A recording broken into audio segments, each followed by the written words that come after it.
Bonjour. Vous avez ce qui s'appelle le SHA-256. Donc SHA, S-H-A. Qu'est-ce que c'est? C'est une fonction de hachage cryptographique qui convertit les données d'entrée en une chaîne de longueur fixe de 256 bits. Le chiffrement SHA-256 est-il toujours sûr? Oui! SHA-256 est considéré comme sûr grâce à sa résistance aux attaques par préimage, par seconde préimage et par collision. Son hachage de 256 bits offre un haut niveau de sécurité, ce qui explique sa large utilisation dans diverses applications cryptographiques. Cryptographique, écriture. Cryptogramme, d'accord?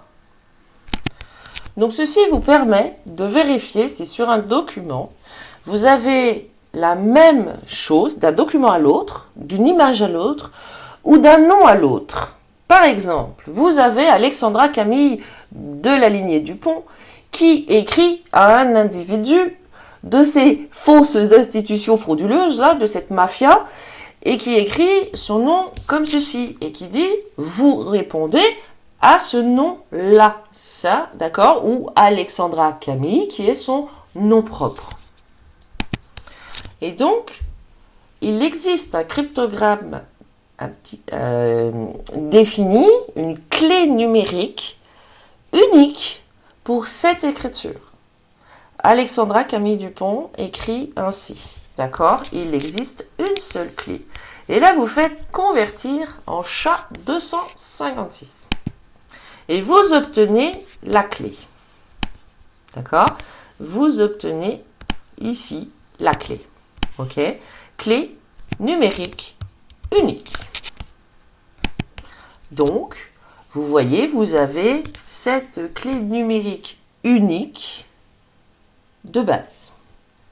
Les individus derrière se permettent de répondre par comme ça.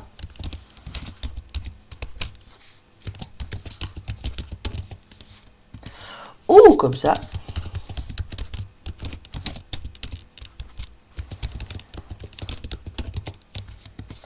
Ou comme ça.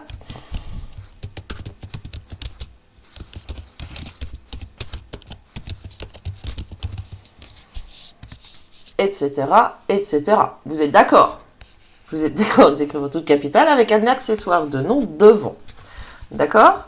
Alors vous prenez ça. Ok, vous prenez ça.